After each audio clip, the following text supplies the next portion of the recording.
Namaste, Suswagatam, and compliments of our festival season, which is celebrated across all parts of India. And welcome to a Sunday edition of Words of Wisdom, Gyan Ganga, which Virat Hindustan Sangam hosts with Dr. Subramanian Swamy every Sunday at 8 p.m. Indian Standard Time for the benefit of our members and viewers across the globe in more than 125 countries who watch and hear this program.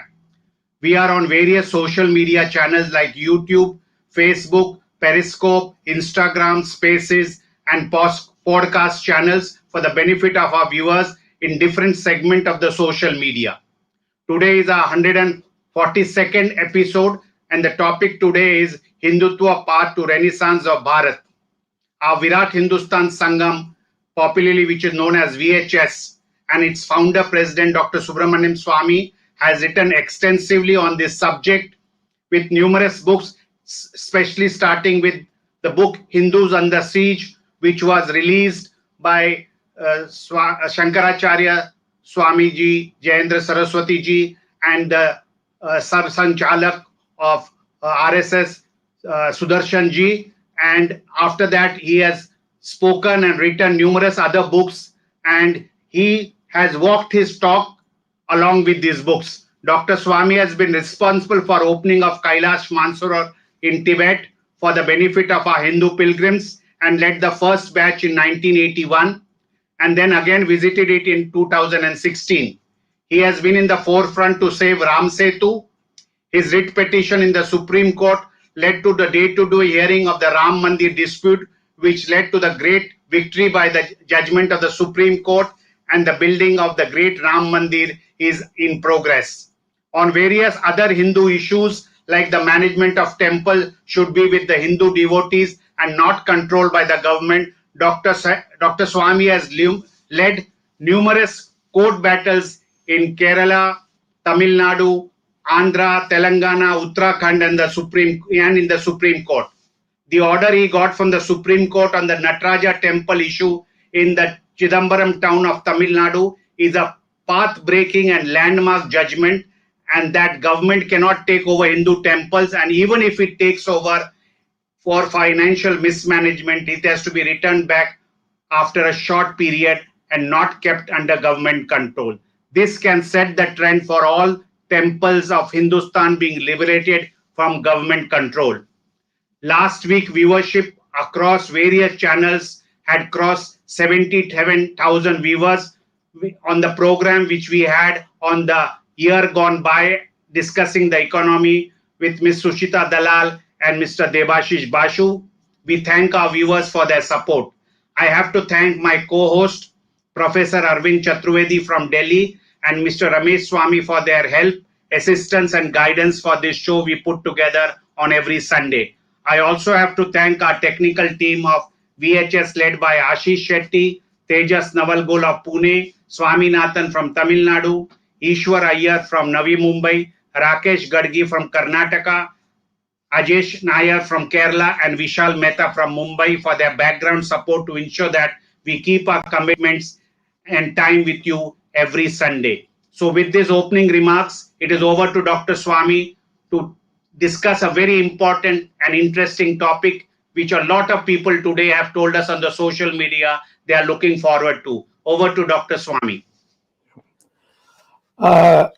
Thank you, Jagdish, and my colleagues, Ramesh and Professor Chaturvedi.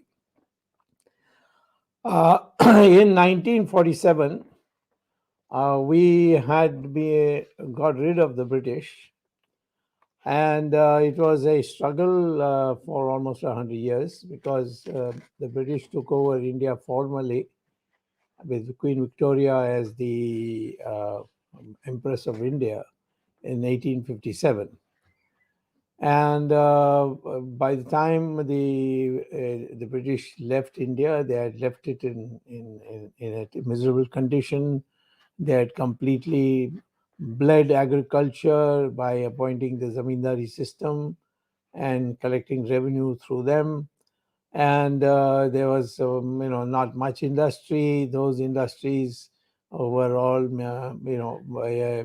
like textiles, which was necessary be competition to the Europeans who had come in after Manchester. And we were in a poor country, a country which was never poor for thousands of years up till, say, 1700 AD, suddenly became the poorest in the world.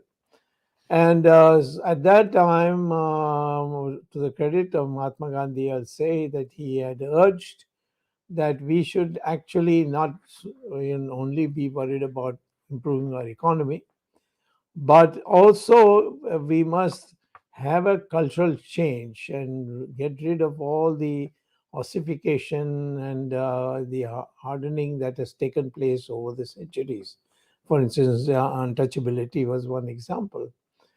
And there were others also who were of this view and they supported it. But unfortunately, after independence, Jawaharlal Nehru was fascinated by the Soviet Union. So all that he was talking about is building dams and so on. So all that is very important, but it cannot be that a country which has come through 600 years of brutal invasion by the Muslims and Muslim invaders, and then the looting of India, completely bleeding it of its resources for another 100 years, and leaving us completely poor.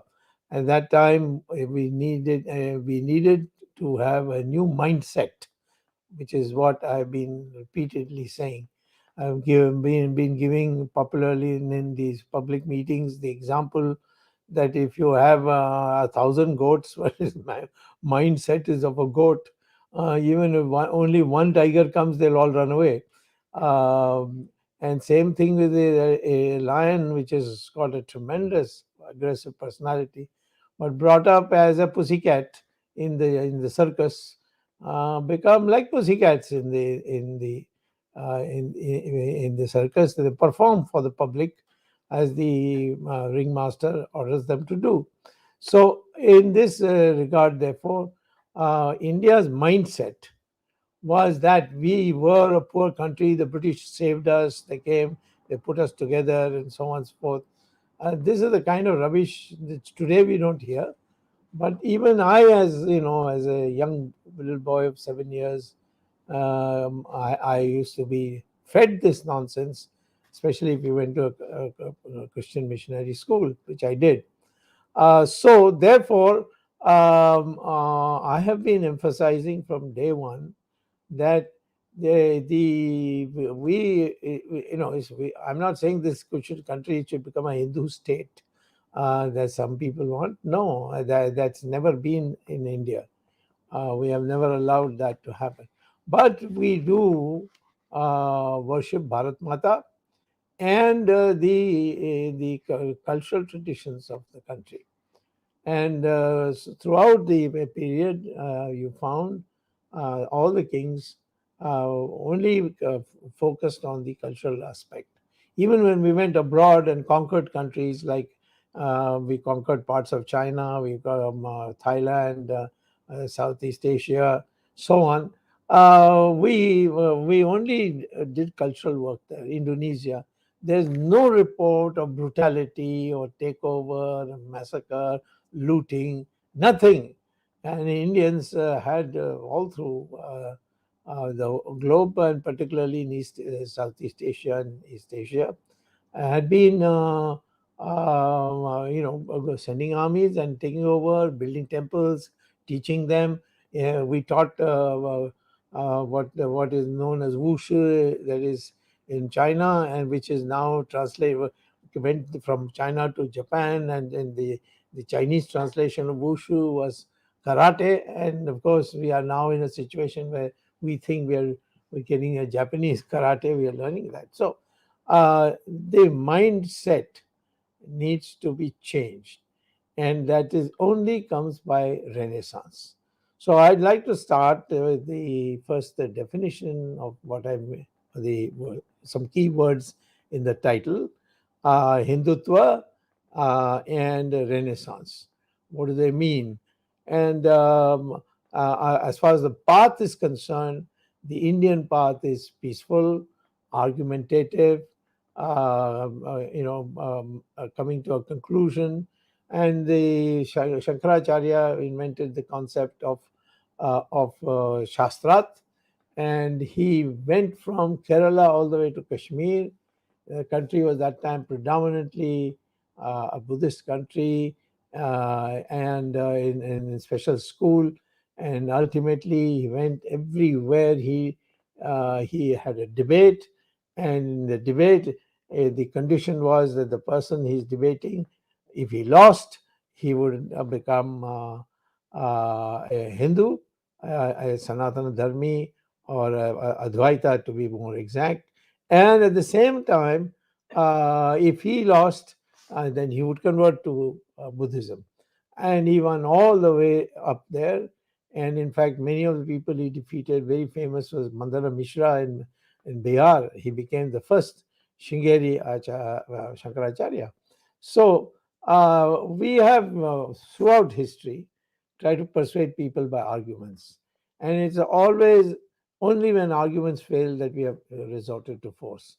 Take in Mahabharat, Krishna went and made the ridiculous offer of 5 villages. He said, "You take Indraprastha. Let's not have a war for that, but just give 5 villages for the 5 Pandava women." So, but even that he didn't agree. Not only he didn't agree, Duryodhana had the audacity to try and arrest Krishna so that he will not participate in the war. And then Krishna, of course, took out his Sudarshan Chakra and walked out of the palace. So this is the tradition, and we are today. Sometimes we get this all cockeyed, and we are not. If suppose you are attacked by another country, and then you can't talk about Shastrat. Say, let's have a debate. If China attacks you and takes your land, you have to retaliate, and not say, we're going to have talks. We're going to have talks, which we are like we are doing today. So I would say that when we say Hindutva, it is a philosophy, and that philosophy is based on Hindu values, which where which is too big a subject for me to say this. Maybe sometime later on I can do just on what is Hindu values. But you know broadly what Hindu values are: how you regard your father, how you regard your mother, how you regard your wife, how you regard your children, how you regard your sisters and brothers. All these are documented thing as part of our shastras. So we have continuously followed that, and we have lost many of these. So for instance, treatment of women. Women were not only equal in some areas where they had an advantage. They were the leaders, the running of the household, the bringing up of children. They were more capable of doing it because their husband were going out on long journeys and so on. So therefore, if you see who's the head of education in our amongst our gods, it is Saraswati. It's a lady. And same thing with finance, and same thing even with war. When all the men failed, they had to go and beg the Durga, and then ultimately Durga took the roop of Kali and finished off all the enemies. Now you don't have any other religion which talks about women in this kind of high place thing, that when all the men fail, they have to go to the women. So all these values have to be brought back. And so Hindu is, who is an Hindu? First of all, the constitution defines Hindu as someone who believes in Sanatana Dharma. But more importantly, the constitution also says that in Article 26 that a Hindu includes Buddhist, Jain, and Sikhs. So the word Hindu was those people of religion, which religions were born in India. We call them as Indic religions. And there are a lot of common things in them. So, I mean, we can't We can live with each other because we are not different. The problem became with Christianity and Islam, because Islam and Christianity both said my way or the highway. So, and if you chose the highway, we will be killing you, or we'll do ostracize you, or something. They both these religions are very specific. That is, there's only one religion, that is our religion, and if you don't agree, then you will suffer consequences. We were not like that. We, in fact, let the Parsis come to our country. The only place they survived. They didn't survive in Iran. They survived in India. The Jews came here, and only after Israel was formed, they went back. So these ethos, the Hindu ethos, is what we call as Hindutva. So therefore, we will Hindutva includes settling differences by Shastrat, and only if the Shastras don't work, if the discussion doesn't work, then we go to war if the other side wants war. And we have never imposed our knowledge. You see, if you read the Gita, there's a mind-boggling shloka there, where Krishna says, I have taught you everything I know. But how you're going to follow it is up to you. You decide whether you're going to accept what I've told you. I mean, God is saying, after revealing to him that he's God, he's telling Arjuna that I have taught you everything, all the secrets I've taught you. And I think it's chapter 18, shloka 63, where Krishna ends up by saying, but it is up to you, after I've taught you, to decide whether you want to follow it or not. I mean, this is the kind of democratic mentality we've built. That's why our country has survived as a democracy. So I would say the Hindutva path is and the path is, of course, non-violent. Hindutva path we must work for bringing this country. Unfortunately, we have not done it in the last 70 years, and even now it's all haphazard. It's not enough to liberate the temples. It's not enough to talk tough and so on. What we need is a mindset change, and that mindset change can come if the syllabus in the schools and colleges are changed to reflect the truth and not all that bogus junk that the British imposed on us. And this way we have to proceed. Now, Renaissance is another very interesting word. Um, Most of the time we have been used to revolution. Revolution. So, but revolution is become to be associated with violence and imposing your views on others. Renaissance is a form of evolution where you start finding for newer and better ways of doing things. So when the man started, he went around collecting fruits and vegetables and plants and so on. And then soon he began to see that he can collect some, and the others he can you can offer it, whatever excess he has, he offers it, and he makes an exchange. So the idea of exchange came, and that brought about a big change in human society. And then after that, the question of war came. People began to go to war to acquire somebody else's property, and it went on. Each time there was a major change. Today we have globalization. Nobody could think of globalization. Christopher Columbus wanted to find India, and he went in the wrong direction and found America. And that kind of thing no one need to do because our science has developed and so on. So we are now wanting a new order, and that new order must come peacefully. And that's how Renaissance word came. It originally came in Italy and in Florence, and then it spread to France.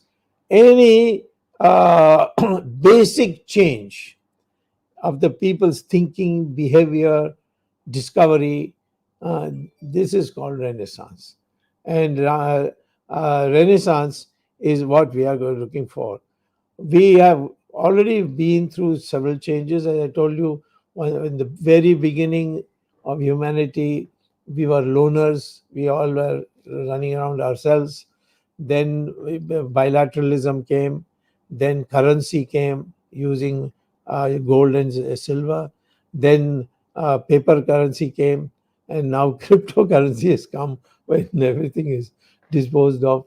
Even the government is disposed of. So this evolution is also part of Renaissance because they have changed by um, by a huge leveraging the position of the individual.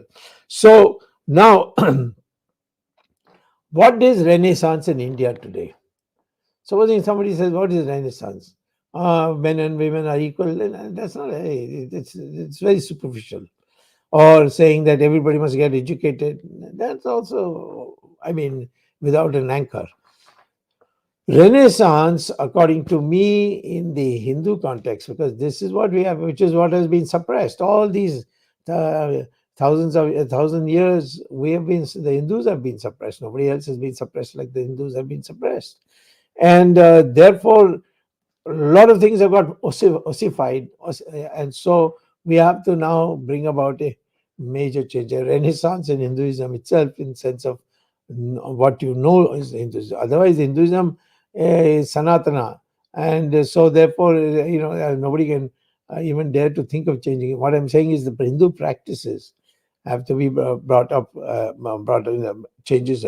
So basically, this is, I think, the one person who, in the last, say, 100 years, who has given his attention to it. Even Savarkar didn't give it, even Aurobindo didn't give it. But one person who actually formalized it was Deen Dayal Upadhyay. And we have just completely forgotten him. He also didn't have any time. He was general secretary, then he became party president, all the time touring. Still in the railway bogie where he sat, he used to make notes and so on. Finally, produced a pamphlet, and that pamphlet, you see, grew into a little booklet, and then Nanaji Deshmukh and Dattopant Tigri and all ensured that it was published, and then he was murdered. So it was not developed. I tried to develop it, give it a mathematical shape, and in fact, Mahesh Mehta held a conference on integral humanism, but it was never. After coming to power, we should have, made that as a compulsory subject. Integral humanism. We got Marxism. We teach Marxism. We teach the French, what the French said, what the Germans said, all this. Even fascism, we are teaching, to know what it was. But nobody is teaching integral humanism, even though 7 years we have been in office. So what Deen Upadhyay said is that the Hindu Renaissance, or the Hindustani Renaissance, is when there is a harmonization of the development of materialism with spiritual advancement. So therefore, you can't, just think of, like America. America just life of pleasure. The pursuit of pleasure is their goal, and so material. But they don't seem to be happy. In fact, a large number of Americans come to all our sadhus ashrams to find out how to become happy, and they have taken to yoga to stabilize their mind. So therefore, the the education should have both in it, spiritual advancement with material prosperity, how to how to become a physicist, how to become an economist, how to become an engineer. These are all part of your material pursuits of life. But at the same time, if it's just that, then that society will become exploitative. So materialism leads to exploitation unless it is brought in with spiritual advancement. Now, the Hindu system is that you just note what this Varna system. Varna system was never birth. Whose authority do you want? Read Gita. Three different chapters. He says it is not got to do anything with birth. It is gunas which you acquire and you develop. And if you are inclined to be a scholar and you are willing to give up, if you are Jnani and Tyagi and Sahasi, then he says you are a Brahmin. And it doesn't matter where you are born. So that's why Vishwamitra was born in a Kshatriya family. He became a Brahmin, and Vedavyasa's mother was a fisherwoman. He became he became a Brahmin for the same reason, because they took to Gyan, and then lived a very simple life. In fact, those days they went even to the extreme of going begging every week to get provisions and collect it. So Jnani, Tyagi, that is given up everything in life of pleasure, and Masasi, very absolutely not afraid of anybody. So that is a Brahmin. Then Kshatriya is the one who can wield the weapons, and so that was the Kshatriya. Vaishya, the one who did commerce, created created wealth in the country, and Shudras were the ones who worked on the on agriculture, and even in parts of commerce where labor was involved. So that was the system. The scheduled caste thing came up as a very minor part of Hinduism, but after Buddhism and after Islam and so on, it has become bigger and bigger. And but if you look at the DNA tests of Indians, scheduled caste and Brahmin DNA is the same. There's no difference. So I mean, there's nothing special, especially like in America, the blacks, I segregated at once upon a time, uh, but that's because they look different. But here they are the same people, and so these were allocations based on division of labor. That's what in economics we say, division of labor. And it had nothing to do with birth. You could be born in a Brahmin family and become a military man. You can be born in a Vaishya family and become a Shudra. All these are things to show that this was a system that had been worked out for division of power, not division of labor. So power means if you have knowledge, you have power. If you have weapons, you have power. If you have money, you have power. If you have land, you have power. So separate all of them, and nobody will have more than one of this. That is how we decentralized a society. So therefore, what Dindal Upadhyay spoke about is this harmonization of spiritual advancement with material progress. He said you need material progress. You got to eat. So, without that, you can't even do any spiritual work. So therefore, material progress and spiritual advancement, everybody must learn both and become self-sufficient. Now, spiritually and again materially, we democracy has been there all through. I mean, in the panchayats, we had at panchayat level, we had in block levels. It was called general padas, and that's why you find in 1977 people will ask me many times. Foreigners ask me, "We can't understand. Your most educated part of India voted for Indira Gandhi." That is South India. These four states of South India are more highly literate or educated than North India. And North India, is all peasantry and poor people and rural areas. And in North India, they wiped out Indira Gandhi completely. She lost her own seat. So did her son. So what is the explanation for that? That's because the English education has not spoiled their brain, and therefore they thought like Hindus, and having thought like Hindus, they voted like Hindus, which is they decide to teach her a lesson. And even today, you can have caste voting, but if you bring a big issue, people will vote for you. They have done it in the past also, when they cut across and voted and defeated people who we thought could never be defeated. So, therefore, the issue of democracy is well built into India. You see, you people talk about India. It was not even one country. Then how are you still one country? Look at the Soviet Union. It broke into 16 countries. Yugoslavia broke into 4 countries. This Indonesia too had a break. Pakistan into two, hopefully into four in the near future. The remaining Pakistan. But the fact is that India could not be broken, even though the predictions were that India would break. Why? Because we are emotionally one country, and we every part of India has some spiritual factor, and sometimes people go to Varanasi to have a bath all the way from Tamil Nadu. So sometimes people go to Rameshwaram.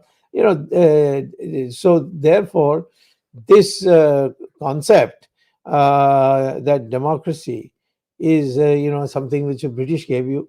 How did the British give it to us? They never practiced democracy when they were here, and they were quite brutal in the way they treated people who stood for independence.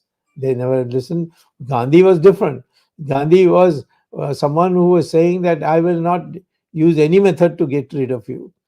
He would say, no, no, no, I will only petition, go, you send me to jail, I'll still come petition. And Gandhi ultimately won only to the extent that Gandhi won only to the extent that the Subhash Chandra Bose atmosphere was such that the INA had started infecting the British and Indian army. And the British always knew the day the army goes against us, we have no place here. We have to leave. And they have written in their books, so many books, that British will go the day the British Indian army revolts against us. So I'm not on that. I'm only saying that this democracy is intrinsic to India, and we need to nurture it. There are some idiots like Mrs. Gandhi was in the emergency, and there will be more idiots to come, but the country has to prepare to see that we don't put up with dictatorship, we don't put up with suppression. People sometimes tell me, why you're not disciplined. I said, why should I discipline? For policy also I'll be disciplined. I can be disciplined in sense that I won't say that somebody is having a love affair with some woman who is a party member and so on, or that he's not treating his wife very well, or he's beating his children. Those things I will not make public. I will try to say it in the party. But if there is an economic policy which is wrong, I will speak up. So the culture of democracy has to be promoted, and that is part of our material prosperity, because India's democracy is the only country which has produced real, genuine growth. You think that the Chinese have produced growth? Just wait another 5-6 years, you'll see the China will be collapsed. They will probably come to India seeking help. I think so. That system of ruling from the top never will work. So democracy and market economy. This is also typically Indian. So in this way, we have been growing materially and producing prosperity. The day Narasimha Rao went more towards market economy, what growth rates we got? Otherwise, Jawaharlal Nehru got 3.5% growth rate, and we never had it after that. After Narasimha Rao came till last year, and that is before Corona, 2019, when you got a 3% growth rate in the fourth quarter, in the third quarter, excuse me, of of 2019, when there was no corona at all, no talk of corona, nobody knew it existed. So, but our capacity to grow in the moment you go in for a democratic system of economy is like that. So the same thing with market economy. Market economy is more suitable for the Hindutva way of thinking. So I won't go too much into material. I'll come to the spirituality aspect, and that is that today we need to imbibe that spiritual approach, and the approach has to be on the basis that you persuade people, you argue people. People are afraid to speak about in favor of Hinduism. Oh, no, I'm not a fanatic, but I feel like this. Why you need to say all that? Of course, there are people who will try to persecute you. You know what happened recently. I won a case in Gaudia High Court, where they put a case against me because I said masjids can be demolished because it was only to read namaz, and that's there in the Supreme Court judgments of 1994. And yet somebody put a case against me. Of course, I know who conspired to put it in. It doesn't matter. He's dead and gone. But ultimately, I had to fight a case and win the case. So in our country, people use all this methods. But I would say that spiritually, we should be proud to be Hindus and accept where we have got ossified, fossilized, and try to rectify it. And the first thing we must rectify is this division that I'm north, I'm south, I'm east, I'm west, because all your DNA is the same, and that I'm a Brahmin. Oh, what do you mean? If you can only be a Brahmin if you're Gyani and Tyagi and Sasi. Otherwise, you can't be a Brahmin. Who says that Brahmin is born? Give me one place where it says. It is very clear in Gita. It's not born. It's gunas. So you acquire those gunas, you'll be a Brahmin. It doesn't matter. Ambedkar can be called Brahmin. Yes, if supposing somebody said, by your definition, Ambedkar is a Brahmin. I said, of course he is a Brahmin. Jawaharlal Nehru is not a Brahmin. Of course he's not a Brahmin. So because he doesn't have any of the gunas of the Brahmin. So these are things that have to be brought out. You can't have a renaissance if you don't think in new ways. And the new way is that we are Hindus, and those others who are here, they're also ancestors are Hindus. I can prove it by DNA. So, all right, doesn't matter. We keep them first. Let's improve ourselves. So, the Hindus must now get a Hindu consciousness. And that consciousness would be that we were great and we'll become great again. And what made us great, we'll find out and we'll practice it. So, that is how we have to go. And how do we go about it? And I'll conclude it because I'm running out of time. And so there was some discussion. That is why we found VHS. Why did we form VHS? Because not to do demonstrations. All we haven't done a single demonstration, and all the people who come with their own money. There's no money collecting for this. So why? Because we want those gunas to be imbibed. So we have made 5 things which are necessary. Um, First of all, you must know your identity. Your identity is that of a Hindu because your DNA says so, and there's no this DNA is not there anywhere else in the world. 2, you must learn Sanskrit. 3, you must practice your economy should be on based on integral humanism, Ram Rajya. We put on these 4 5 conditions and learn that, then you're on the path. So the path is not jump to some esoteric concept of our renaissance, but the path is that the renaissance comes step by step. So I would say today, in fact, this is the work the government should have done. The education ministry should have changed the text and so on and so forth. There are a lot of good people who could have done it. If they had made Rajiv Malhotra, for example, chairman of the textbook committee, you have produced first class textbooks for the children, school children, college boys, and so on. Of course, he writes lots of books for research, an esoteric research, but the fact is that he's also can speak on very at a very simple level also. So because he knows the subject. So like that, there are many people. You collected them. Now instead of that, all bureaucrats, IAS, IFS, and the education minister himself is not sufficiently educated to overcome them. So therefore, I would say that what we need now is a an agenda to go. The path is the agenda, and it takes you towards Renaissance. Renaissance means you are new Hindu, you are a Hindu, Virat Hindu, you are a Hindu who has multiple qualities. That is what the aim was, and I think this is a matter that needs to be researched and further work done. But today I thought I'll give you an introductory talk, and then go in for further details on specific subjects and deal with them. Okay, then, my colleagues, if they have any questions. Dr. Swamy, can you just briefly say what you said in English and Hindi also for the benefit of the viewers? So about Okay. 5 minutes. Briefly. All right. मैं हिंदुत्व के जो पथ है,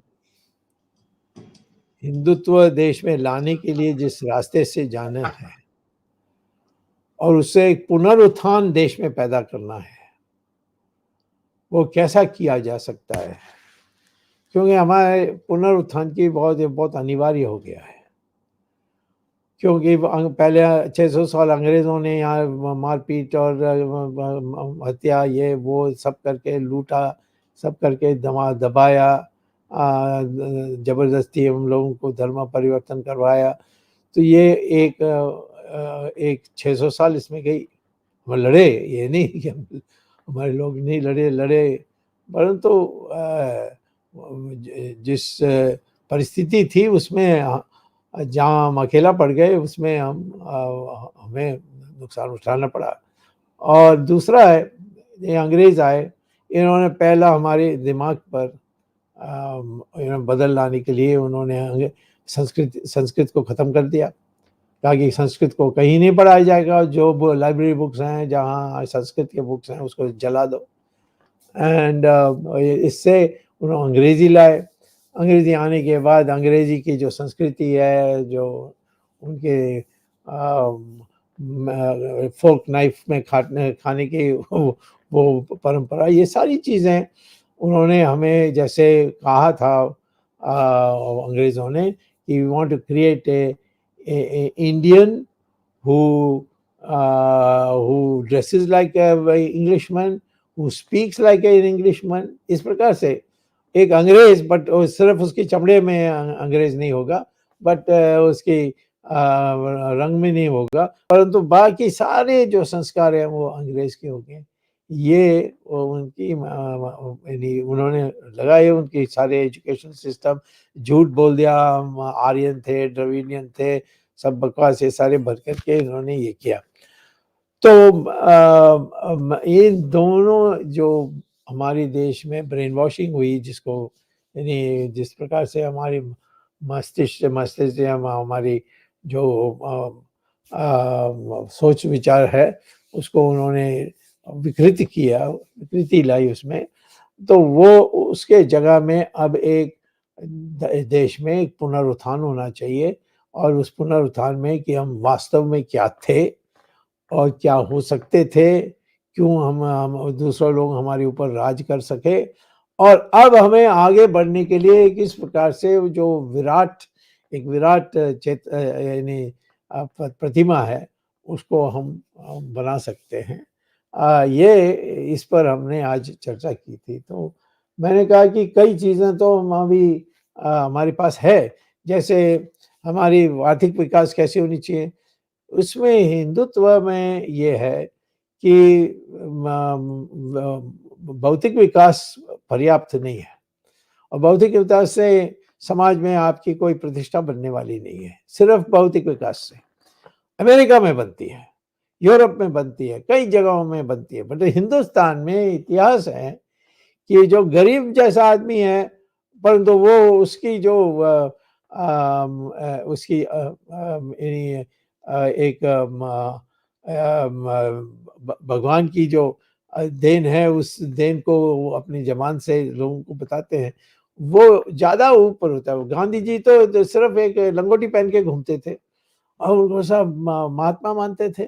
ये कभी किसी और देश में आपको ऐसा नहीं मिलेगा कि उनके नेता आधा नंगा आ रहे हैं और लोग कह रहे हैं अरे आ गया देवता आ गया, सब उसकी पूजा करते हैं। ये हमारी जो इस संस्कृति है उसमें उसके अंतर्गत हमें बनानी है। तो लोकतंत्र जो है वो तो हमारी संस्कृति में है, इसीलिए आज भी बचा हुआ है, दूसरे देशों में से उड़ गया है परंतु हमारे देश में उड़ा नहीं। जिसने उड़ाने की कोशिश किया उसको उड़ा दिया हमने, इंदिरा गांधी को इमरजेंसी काल में।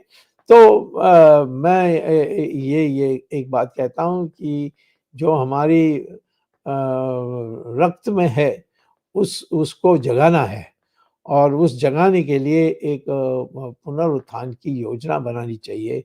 तो मैंने कहा कि विराट हिंदुस्तान संगम में हमने 5 पॉइंट्स तय किए हैं जिससे ये चेतना जगा जा सकती है, उसको फिर आगे ले जाना पड़ेगा और उसमें वैसे ही हम इसको करना है, ये आवश्यक है।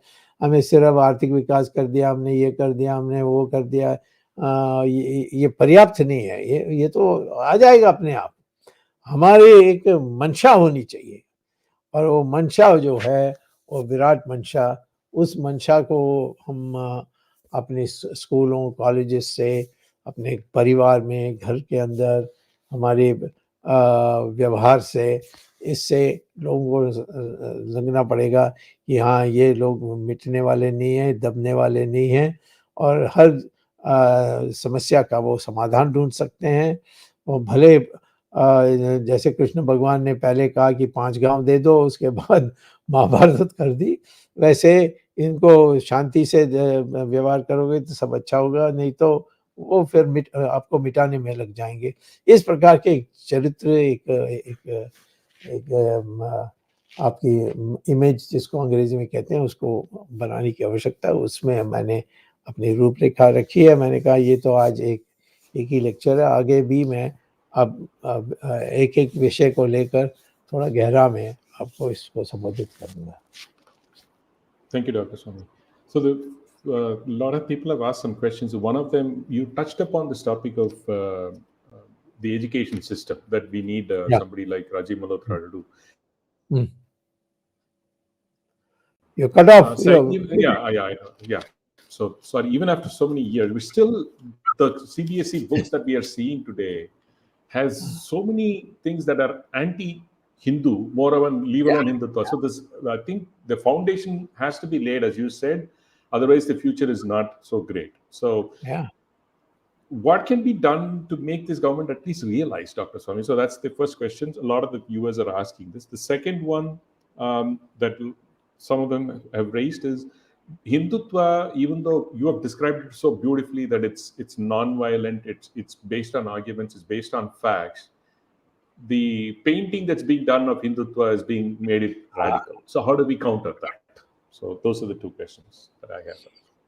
The first one on the education, how do we, I mean, is there any way we can make this government wake up and change the system? Because it's not going anywhere. And the second one is perception of Hindutva and being painted as radical. How do we avoid it? Well, it's very unfortunate that the person who has the power to do it has himself a very weak foundation in education. And so it's something that to say how we can do it, well, you'll have to have people in authority who understand what education is, what it means. It's not just getting a certificate and flaunting it. It's a love. It's your Saraswati Ma. The way you worship her, you worship your education too, and to further it, you hold those who are educated in high regard. That's not so today. In fact, the moment you are highly educated, people become nervous and insecure, and so on. So the whole mentality is still what was there during the British period. It hasn't changed very much. Uh, so to ask me this question, I would say, well, wait some more years, because the trend is much better. I know that. Although I must tell you that when I was young boy, man, my father, my father's uncle was Satyamurthy. So I mean, we were literally flooded with congressmen in our houses, and because my father was in government service, he had a nice house, so people used to come. Sometimes Kamraj used to come and stay with us, and so on. Nityanand Kanungo from Bihar used to come. I mean, from Orissa used to come. So but at that time again, the problem was that we had Jawaharlal Nehru, and he was far more interested in foreign policy. All right, you may be interested, but then delegate. The lack of delegation in our system is what is why we are not able to do it. So what I would say, keep this alive, this demand, develop it, write your articles, write your books, and so on. But at the moment today, if you ask me, I can't do it even in economics. You see, uh, I am in economics today. Everything that's being done is wrong, and most of the announcements are all bogus. For instance, $5 trillion in 5 years. That means doubling. It means 14.8% year growth rate. I mean, who are they kidding? So at the moment, I think more important for me is to more and more win over people, like we have done in the last 5 6 years with our VHS. Just and then when we can reach a critical mass, automatically everything will happen. And about Can't hear. the Ramesh, perception your of mic. Hindutva, yeah, sorry, the perception of Hindutva being more radical, because what you explained Ah, beautifully, second. being it's, yeah.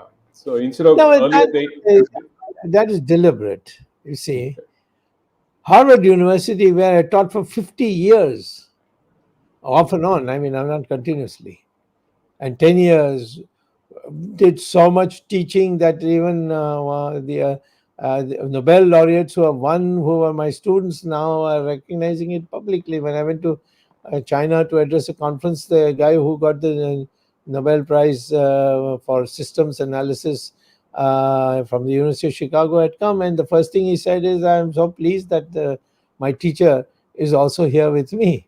Of course, in a different robe, that of a politician. So I think uh, you were concerned about this. There is a feeling of fear that these people have. I mean, this formula that they have of uniting Hindus, it means that we have no place, or we have to be the same. And if we are same, then our patrons abroad, they are going to turn against us, like they turn against me. You see, they were not my patrons, but they were my colleagues. But they turned. They were not in my department of economics, but they were in other parts of Harvard, and they turned against me because I was not willing to go along with them when it come to India, not in my classrooms or in America. So I would say uh, ignore it. Let them scream away. It doesn't matter. The Hindus are in India more than a billion now. So these billion people, you awaken them, automatically everything will fall in place. will Hindutva still have an impact in the upcoming UP elections, Dr. Swamy? Does it, Which is it one? so close? Hindutva? Yeah. Well, it is the only thing that we have. Is the only thing we have, and but the question is that after the Uttarakhand temple takeover, and a lot of things that the sadhus and sannyasis know about how people try to stop the Supreme Court from giving the judgment in favor of building the Ram temple, and who are the people who did it. So I think there is, except for Yogi, there is no other personality who could be called as a person who has promoted Hinduism in Uttar Pradesh. And even in Kashmir, we have not. We have talked in the beginning when we passed these laws. We talked about we being doing what they, for the sake of those poor Hindus who were driven out. But after that, we haven't done anything. I mean, it's almost a dead letter. So I think the full value of Hindutva will not be able to realize. We may still win because the others are not up to it. Well, Because even after the exodus, Dr. Swamy, I mean, I've been reading, no, I've the not. Exodus, because the Exodus has gone to a place. Somebody is trying to intervene. No, no, no, Um, no. Go ahead. yeah. The thing is that the Exodus has gone to a camp which has some advantages, like strong caste groups which are willing to support, but they also a feeling generating a fear that these people in the past have been encouraging gundas, and law and order has certainly vastly improved under Adityanath. So I think it's plus and minus. It's not just simply a plus for the opposition. Thank you, Dr. Swamy. Dr. Swamy, many of Yeah. our viewers are in a dilemma. They say whether by getting political power Uh, can we have our agenda in place, because they feel in 7 years sufficient has not happened or the right direction has not been taken. So, what is your advice? Because a lot of people, for example, a lot of people tweeting, lot of people who stood by Hindutva even pre 2014, they feel very unhappy that the agenda has not gone forward. So, many people wonder whether political power is leads to all this happening, or is there any other method by which we can have our agenda on Hindutva taken forward? Because the questions which are there in the chat box all indirectly, directly are focused on this. So they want to have yeah. some clarity on this. Well, the question is, I don't think that. First of all, I'll give you answer the basic question. You need political power for speedy alteration of the system, and it can be done if you have done it with finesse, and people will also welcome it. There will be some people who have vested interest. They'll oppose, but it doesn't matter. But if you use the political power properly, yes. But the problem is when you come to power, and I've seen this firsthand, both in time of Chandrasekhar and Narasimha Rao. There are always considerations which, to the credit of both Chandrasekhar and Narasimha Rao, they didn't yield. But I have seen in cases of others, I won't name them, they came to power and they were terrified of what some foreign country would do. I would give an example. What was the necessity for Mr. Modi to go and embrace the Pope and invite him to India? Well, I mean, does he not know what the Christians are missionaries coming from abroad are doing in India? And the propaganda that is going on is that we are butchering Christians. So he's going to come here and he's not going to speak on it. Pope last time when Vajpayee called him, and I don't know why the BJP seems to have a fascination. My party seems to have a fascination of having the Pope come. Last time, the Pope came here. What did he say? It was on Diwali time. He said all the little lamps you're lighting is not going to bring you light. You have to go by Jesus. Only then you will be able to see the light. This he said openly in public. You can see the newspapers of that time. I think I've included this in one of my books also. So I think the issue is not political power. Political power is a great thing, a great thing, great instrument for bringing about fast change. But it should be people who are not easily frightened. There should be people who have nothing to, or people who don't have anything to hide, or be pressured on.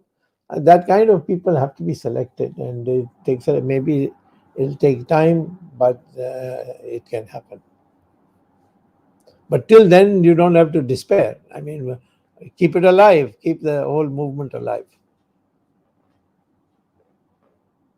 Some people have asked me questions in this show on Kashmiri pandits. Very tragic thing. We should have been brutal on getting them back. I mean, I can't believe that if supposing we had done the same thing to Muslims, the whole world would have been asking us, take them back, take them back. We have done more for Tamils in Sri Lanka than we have done for Kashmiri Pandits in India.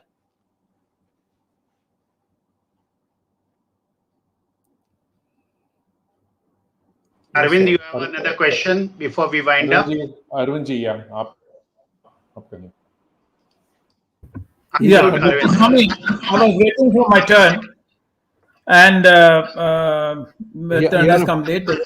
I have too many questions. You're a Panditji, so you can summarize everything. या मेरे पास जितने प्रश्न हैं हिंदुत्व को लेकर और जो भी आपने कहा है, मुझे पूर्ण विश्वास है कि वो मेरे सारे प्रश्न और आपके उत्तर हमारे दर्शकों की सारी समस्याओं का, जिज्ञासाओं का समाधान करेंगे। मेरा सबसे मूल प्रश्न ये है, पिछले कम से कम 40 वर्षों से हम ये देखते आ रहे हैं कि एक राजनीतिक दल जिसकी शक्ति निरंतर 40 वर्षों में बढ़ती रही, उसने हिंदुत्व का सहारा लिया और पूरी शेष राजनीतिक शक्तियों ने ये प्रोजेक्ट किया कि अगर वो हिंदुत्ववादी है तो इसका मतलब वो सेक्युलरिज्म यानी कि धर्मनिरपेक्षता के विरोधी हैं। तो मेरा मूल प्रश्न इसको लेकर है कि भारत में हिंदुत्व और धर्मनिरपेक्षता क्या एक दूसरे के पूरक हैं या एक दूसरे के विरोधी हैं? हमारे संविधान के प्रियम्बल में सेक्युलर शब्द आया है, जोड़ा गया है, जरूर वो 40 वर्षों से पहले जोड़ा गया है, लेकिन क्या हम उस शब्द की मर्यादा का पालन कर पा रहे हैं? जगदीश शेट्टी जी ने एक प्रश्न पूछा था, वो मैं प्रश्न थोड़ा और विस्तार से बढ़ाना चाहता हूं। सिर्फ 7 साल का प्रश्न नहीं है, प्रश्न ये है कि जहां जहां भी हिंदुत्ववादी शक्तियां जो हिंदुत्व का नारा देकर सत्ता में आई, क्या उन्होंने हिंदुत्व के धर्म का और अपनी जो उनके वादे थे उनका पालन किया? सिर्फ 7 वर्षों की बात नहीं है, मैं और पिछले 5 वर्षों और उसके पहले भी जानना चाहता हूं। तो मैं ये कहना चाहता हूं डॉक्टर स्वामी, और आप इसका जरूर समाधान करेंगे, कि विपक्ष में रह के हिंदुत्व की परिभाषा एक होती है, सत्ता में आते ही हिंदुत्व का चरित्र बदल जाता है। और जब रमेश स्वामी जी ने और जगदीश शेट्टी जी ने दोनों ने ये प्रश्न किया, तो मैं उन दोनों के प्रश्न को दोनों को इकट्ठा करके फिर मैं आपसे पूछ रहा हूं, क्या सत्तावादी हिंदुत्व की परिभाषा अलग है और विपक्ष के हिंदुत्व की परिभाषा अलग है? क्या हिंदुत्व और धर्मनिरपेक्षता साथ साथ रह सकते हैं? देखिए, सत्ता के बिना जिस रूपरेखा में और जिस तीव्र गति से हमें हिंदुत्व को जमाना है या उसकी चेतना जगानी है, सत्ता के बिना नहीं हो सकता। और मैं समझता हूँ कि अनेक कारण हैं कि अभी सत्ता में आने के बाद क्यों हमारे लोग बदल गए। ये वाजपेयी के साथ भी हुआ था। एक तो वो इस जो प्रोपेगेंडा होती है उससे डर जाते हैं। मैं अपना उदाहरण देना पसंद नहीं करूँगा, परंतु बता देता हूँ। मुझे जब मैंने ये कहा कि मस्जिद को तोड़ा जा सकता है यदि अधिकृत रूप से और प्रशासन करती है, और हर देशों में होता है। और इसको लेकर मेरे ऊपर केस डाला जब एक सुप्रीम कोर्ट और मुझे हार्वर्ड के जो मैं लेक्चर देता था उसको बंद कर दिया। उस समय उन्होंने कहा कि तुम इस बयान को वापस नहीं लोगे तो हम आपको पढ़ाने नहीं देंगे यहाँ। मैंने कहा मैं तो तुम्हारे भला के लिए आ रहा हूँ पढ़ाने के लिए, मैं अपने के लिए क्या, मुझे तो राजनीति से टाइम निकाल के आना पड़ता है, जो करना करो। और आज उनकी नाक कट गई है जब कोर्ट ने उस केस जो डाली हुई थी जिसको उदाहरण बना रहे थे उसमें ऐसी बुरी तरह हाई कोर्ट ने उसको रद्द की। तो मैं कहता हूँ कि ये एक हीन भावना है हमारे नेताओं में। कई में हैं जो दूसरों कारणों के वो दब के करते, जैसे नरसिम्हा राव थे, उन्होंने बहुत कुछ किया, इजराइल को उन्होंने मान्यता दे दी, हम लोगों की हिम्मत नहीं हुई। जब वाजपेयी फॉरेन मिनिस्टर थे वो तो चरण सिंह और मोरारजी देसाई दोनों चाहते थे कि इजराइल का रिकग्निशन होना चाहिए, उन्होंने डट के विरोध किया कि वो कहीं सोशलिस्ट नाराज हो जाएंगे, कहीं कम्युनिस्ट नाराज हो जाएंगे, ये सब।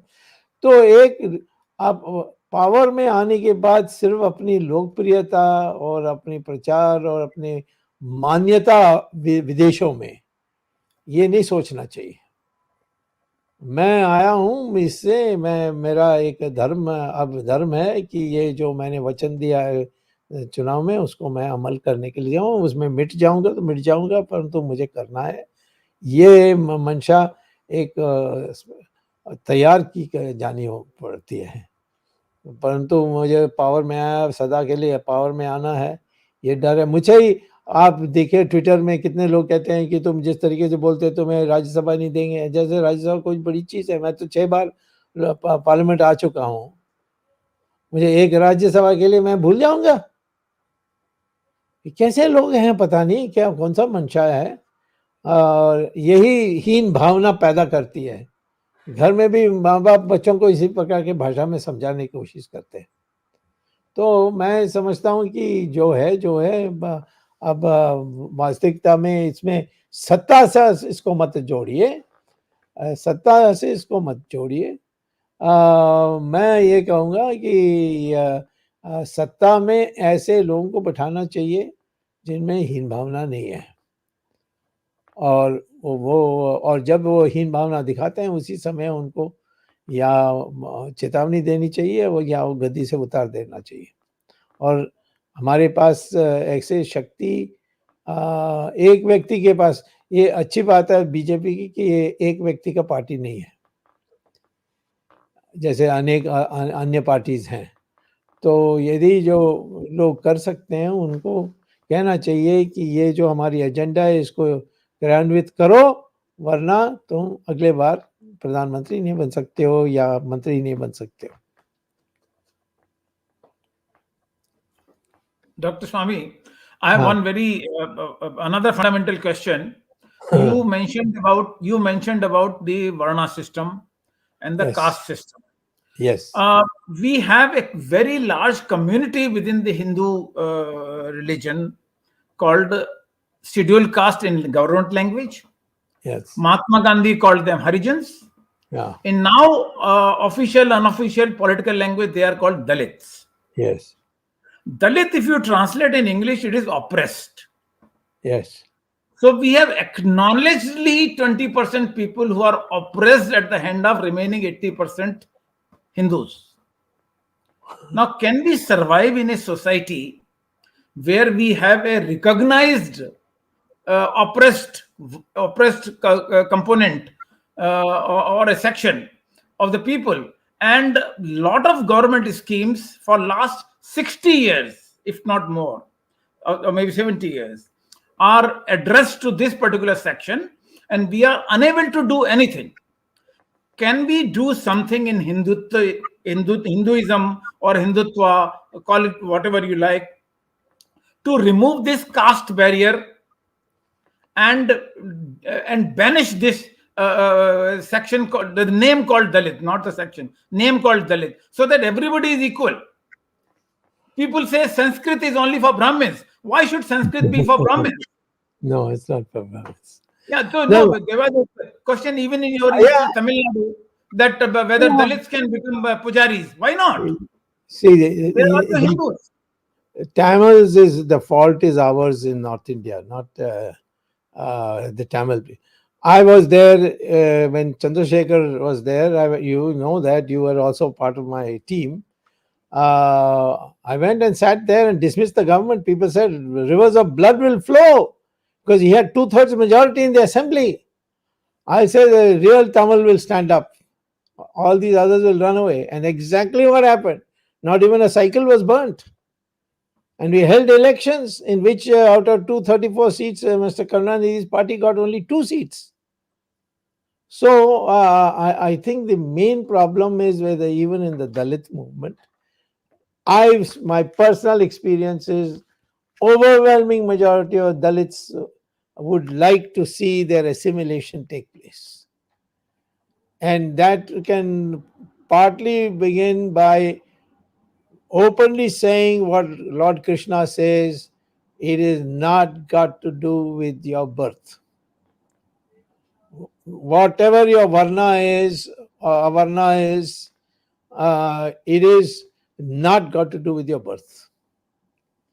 And if you qualify on the qualifications of a varna, you become that in that varna. That is what needs to be done. Now, so many people are very proudly Brahmins, but they are, running a shoe factory or something like that. I think this caste, this varna, the caste is different. That is for bloodlines and so on. That's good for marriages. One has to be careful not to marry in a certain. When the brothers and sisters marry, their children will be all Mongoloids. That's what happened with the pharaohs. So, caste, the varna system is out of date. And the more you emphasize your Hinduness, in Hindus also there are so many, Sanatana Dharmis and Shaivites and Vaishnavites and, Smarthas and so on. But the Hindu identity has to be projected. And that has to be done. The state has not done it. And we continue, this quota, that quota. We are only sort of strengthening that. And all these quotas are based on caste. We have a word scheduled caste. That means there is a schedule which has a caste, not varnas. So basically, they have to be given a helping hand to compete with the rest of the society, but they need not be glorified as a group by a name. You can say that these are people, underprivileged people, and their parents were in this low occupation, and their grandparents are in this low occupation. To lift them up, we will see that they get the best education, and the state pays for it, and then you will see that they themselves will stand up. Dr. Ambedkar was given no reservation. He in 1916 went to Columbia and got a PhD in economics. And then he went to London School and got a DSc in economics. Then he became a lawyer, Bharat law. And he came back to India and wrote the constitution in the sense of, ensuring that it was amended or the amendments were taken, and the whole process was continued. Every amendment he gave a speech. You have to read the Constituent Assembly to see what a genius this man was. And Mr. Nehru ensured that he lost every Lok Sabha election by stealing all his booth agents. There are, I think, 3 Lok Sabha elections he fought. He lost the deposit in all of them. And ultimately, in utter disgust, he went and became a Buddhist. Otherwise, a man who's written so much about Hinduism, you have to read. Even in 1916, he wrote, I've quoted that in my book, in that in Hindus, Hindutva and National Renaissance book I've quoted. So this is what we have to do, Yeah, Dr. Swamy, when we talk of Renaissance, Yes, Renaissance in Hindu religion. In fact, I have translated your English book in Hindi or yes, the yes, Renaissance.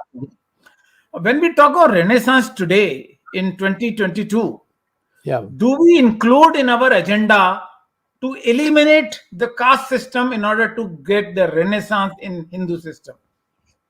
You see, the Varna system cannot be got rid of by giving a fatwa. It's not possible. You have to practice it. If you don't inquire from anybody what your Varna is, that's the first start. Some of the moment you come, you can guess and all that, but the fact is that you should never ask somebody what's your Varna. That's the starting point. We are all equal. And the DNA proves that we are all equal. I'll say it is very unfortunate that those people who had championed the cause of Hindutva had never raised this issue of the caste. It was only Ram Manohar Lohia in the 60s who started a movement of Jati Todo. And unfortunately, he was a socialist. And the further generations of the socialists also did not live up to his expectations and continue that jihad against the caste. And therefore, I think it should be a part of a major part of our Renaissance in Hindu religion. No, we have been saying that. We have been saying it. Krishna is saying that the Varna is not Janam se nahi hai. It's karma. Just last question. In fact, there were so many questions. I have to, be short. In your book, you have written several books related to this topic. In your book on Hindus, one more is coming. Huh? Yeah, Hindus under siege. That you had written. In that book, you had also mentioned that being a Hindutva, being a Hindutva follower, or being a true Hindu, that means you are likely to be victimized. Victimized by whom? Victimized by so-called people who are in power and they claim to be secular people. Discrimination of Hindus under the power of any color, any hue, any political ideology. This is called the secularism. True secularism means you suppress, oppress, punish those who call them Hindus. Now, will this continue for how long? No, it can't continue because it's much less than it was before. Before people, I remember all conversations. Fellows say I am a very devout Hindu, but I am not communal. I remember in my college the conversation, even my early days when I was teaching at IIT, people just tell me, I am also good, very Pakka Hindu, but I am not communal. I am not. I believe that it is my personal thing. Hey, the Hindu religion is not only personal; it's a society. The whole Hindutva idea is society. You see. So that inferiority complex is gone. So I wouldn't say that things have not improved. They have. And also all people have previous people used to be afraid to elect a Hindutva party. Now they have given you absolute majority. Whether you misused it or not, that's another matter. But the fact is that people are willing to do that. And I think that's an irreversible trend. And what you have to do now is to get some gutsy leader who's not afraid of foreigners, willing to take a stand and do it. If you want to show you have guts, just frame the rules for Kashmir. Article 370, 370 removed. You frame the rules, and finalize it. Even for that CAA, we have not framed the rules. And many of the people who are here for their citizenship have gone back to Pakistan because we have cancelled their Indian visa. They were given an emergency visa when they came, escaped from Pakistan, came to India, and we have cancelled that. So I think there's a tremendous fear of what the Americans will do and what the Russians will do, that sort of thing. And even the Chinese, otherwise you wouldn't say koi aaya nahi, koi gaya nahi. Yeah, I mean, there are many questions. Ramesh or Jagdish, if you have any question to ask. Now we can conclude, Arvindji. I have one small little question. Not question actually, just you remember when Ashok Shingal ji was alive? Yes. In one of the meetings in the Arundhati Vasisht Anusandhan Peeth, Yes. there were several vice chancellors also of different universities. Yes. It was decided then at that time that those people who are in the places of power in the education system Yes. will establish a chair in the name of Deen Dayal Upadhyay ji in the universities. And this was, I remember, this was, I think, 2013 or some such thing. And we are in 2022. Ashok Singhal ji is no more, unfortunately. But the people who claim their legacy have not done anything for integral humanism. I know that. Agree. It's a matter of fact. And no point in complaining, waiting for a better opportunity to set it right. I have propagated throughout. In fact, there was a volume produced by an American university on Hindu economics. Right. And I wrote a chapter in it. You were the speaker there, I remember, in that conference. Yeah, that's right. 2011. Yes, that's right. Yeah. So 3rd May 2011. Yeah, and I had started influencing people to the point where the left-wing liberals in Harvard thought I was become dangerous, and I shouldn't have the label of Harvard. So that's how they discontinued. They couldn't do more than discontinuing my course, which of course, it didn't matter to me. But the fact is that they immediately react, whereas the Hindus don't unite. Even today, if a Hindu is targeted because you're Hindu, how many people will stand up in a university? Tell me. Even in university के बाहर भी केरल में जो हिंदू हित के लिए काम करने वाले संगठन के लिए लोग हैं, उनकी निरंतर हत्याएं हो रही हैं, और कोई भी सरकार, चाहे वो केंद्र की सरकार हो या राज्य की सरकार हो, कोई भी सरकार उनकी सुरक्षा कर पाने में अक्षम है, क्योंकि लोग भी जो खड़े होने चाहते हैं वो ये चापलूस लोग जो हैं किराए में, वो उनकी हाल खराब कर देते हैं, जिसको कहते हैं ट्रोलर्स नहीं, ट्रोलिंग। हाँ, सिर्फ मेरा सौभाग्य है कि विराट हिंदुस्तान संगम के काउंटर ट्रोलर्स और भी शक्तिशाली हैं, उन्होंने उनको सबके मुंह बंद कर दी जहां तक मैं हूं। बट बेचारे जो महिला ट्विटर में आते हैं, माय गॉड क्या बकवास ये लोग करते हैं किराए के लिए, वो भी पैसा के लिए, उनको पैसा मिलती है, मैं जानता हूँ। Dr. Swamy, we follow your motto, which is basically we give as good as we get it. Yeah, that's right. If not better. Yeah, better if they give good. Arvind, before you wind up, I want Dr. Swamy to tell our viewers on what forthcoming book he is working on. He briefly mentioned. Please tell our viewers what is the book you are working on and what is it about. The book has gone to print. Now I'm not working on it anymore. It is exactly titled this, a Hindu manifesto for Renaissance. And it's gone to Haranand. And I think by March you will get the book. Or maybe, no, he was saying earlier, maybe sometime in February you will get the book. It's actually, it began as an idea for Hindus under siege, for updating it. But then I got so many new ideas over these years, so I put them all in. And I have a chapter on integral humanism in it. Thank you, Dr. Swamy. Go ahead, Arvind. We can conclude. Thank you, Dr. Swamy.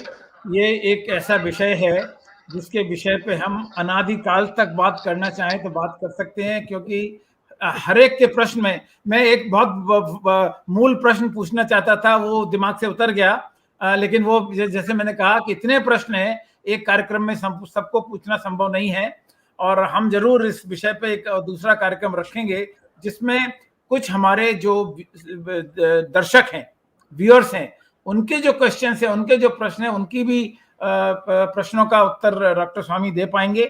हम ऐसा रखेंगे। आज already हम 1.5 घंटा करीब हमारा समाप्त होने वाला है और हम इस कार्यक्रम को बहुत ज्यादा लंबा नहीं खींच सकते, इसलिए उन प्रश्नों को हम अभी अनुत्तरित मानकर, अनआंसर्ड मानकर हम चल रहे हैं, और किसी न किसी भविष्य के मुद्दे पर हम जरूर उन प्रश्नों को लेंगे। डॉक्टर स्वामी, आपने 90 मिनट इस गहन विषय को उठाया और हमारे सारे प्रश्नों का उत्तर दिया। जितनी सरलता से और सुलझे हुए जवाब आप दे सकते हैं, बहुत ही कम लोग होंगे जो हिंदुत्व के प्रश्न पर इतने आसानी से, इतनी स्वच्छता से, इतनी सरलता से प्रश्नों का उत्तर दे पाते हैं। मैंने जानबूझ के कुछ प्रश्न हिंदी में पूछे ताकि उन दर्शकों का भी लाभ हो जो अंग्रेजी में उतने दक्ष नहीं हैं। Thank you very much, Dr. Swamy, for being with us for 90 minutes and trying to answer the questions. We are grateful to you. At some other point, the remaining questions, which could not be taken up today, will be taken up related to Hindutva. Maybe in the February month when your book is released, at that time, after the release of that book, we may have another program, and we will discuss the book as well as the solutions provided by you for upliftment, or what we say, Renaissance in Hindutva, or Renaissance for Bharat. Thank you very much. Thank you, Jagdish ji. Thank you, Ramesh Swamy ji. Thanks the technical team led by Ashish Shetty, Tejas Navalgul, Ishwar Iyer, Gadgi Rakesh, Swaminathan, Vishal Mehta, Ajesh Nair. Without this team, nothing is possible. And of course, guidance of Dr. Swamy is necessary. Our viewership, Jagdish ji said in the beginning, last episode was 77,000. And in the following time, people look at the backlogs of on YouTube and other channels, and this keeps on increasing. Thank you very much, viewers, for supporting our program. We'll be meeting next Sunday again at 8 p.m. with another very interesting topic and Dr. Subramanian Swamy. Till then, Namaskar, Jai Hind.